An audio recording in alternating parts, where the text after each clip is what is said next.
J'ai développé cette année une recherche autour des restaurations anciennes sur les vases antiques, et notamment ceux qui étaient trouvés en Étrurie.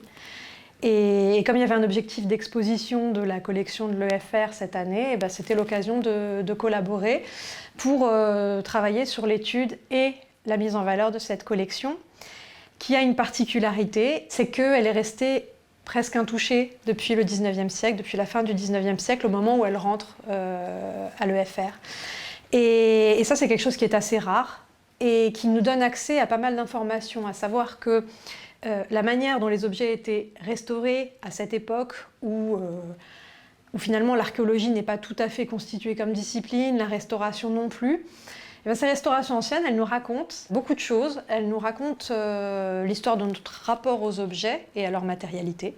On se rend compte qu'en fait, beaucoup de vases ont des pieds qui ne leur appartiennent pas ou des anses qui ne leur appartiennent pas, comme si finalement l'authenticité des parties n'était pas forcément essentielle, ou peut-être on a une intention un peu frauduleuse aussi, d'augmenter la valeur marchande des objets, mais en tout cas, ces restaurations, elles racontent quelque chose. Et l'idée qu'on a, c'est de les faire parler. Et pour ce faire, donc, on travaille un peu de façon méthodique sur ces œuvres, à savoir qu'on va aborder ces ajouts du 19e comme on aborde le vase en lui-même, c'est-à-dire qu'on va les documenter, on va prélever ces matériaux, on va les analyser, ça c'est une collaboration avec la Haute École Arc de Conservation-Restauration qui est à Neuchâtel. Et à partir de ces analyses, à la fin de l'étude, on a un certain nombre de marqueurs qui sont spécifiques à cette collection, à savoir que les Castellani qui ont donné cet ensemble étaient des marchands très influents en Europe et particulièrement en Italie. Et forcément, ils faisaient appel à des restaurateurs, un nombre sans doute assez restreint, et donc en regardant la manière dont sont restaurés les objets, en regardant les constantes qu'on a, on peut dégager, on va dire, des caractéristiques communes, des espèces de marqueurs qui nous font voir, quand on regarde d'autres collections, et qu'on retrouve les mêmes marqueurs, qui nous font imaginer que peut-être les objets ont une provenance commune, qui sont passés entre les mains des Castellani. C'est-à-dire que on est à une époque où l'origine des objets est presque pas renseignée, où leur circulation sur le marché de l'art n'est pas évidente. Et finalement, les restaurations anciennes, elles nous donnent des informations. Donc ici, sur cette collection, par exemple, on a de toute évidence deux mains différentes.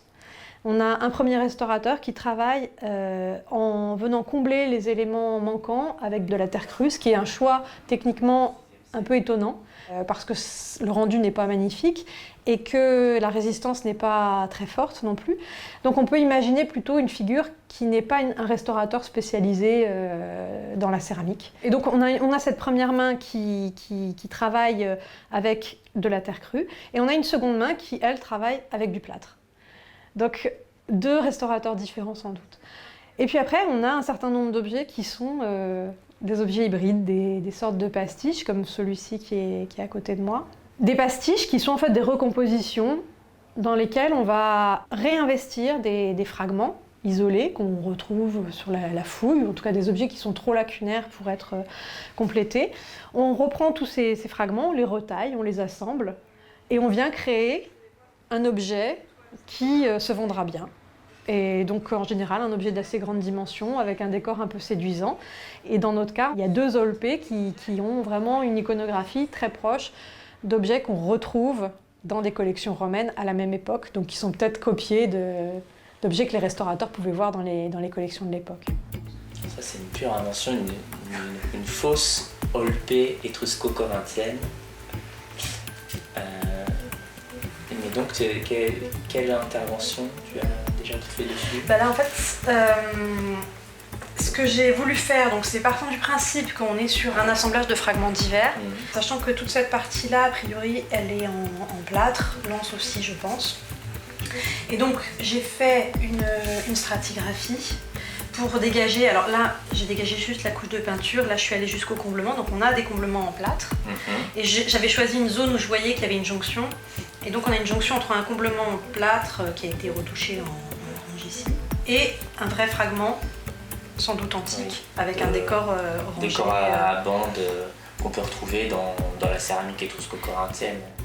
Notre démarche dans le cadre de ces interventions pour l'exposition, elle est un petit peu atypique, à savoir qu'on cherche à mettre en valeur la valeur scientifique de cette collection. C'est-à-dire que c'est une collection qui est entrée au même titre qu'une collection universitaire, c'est une collection d'études.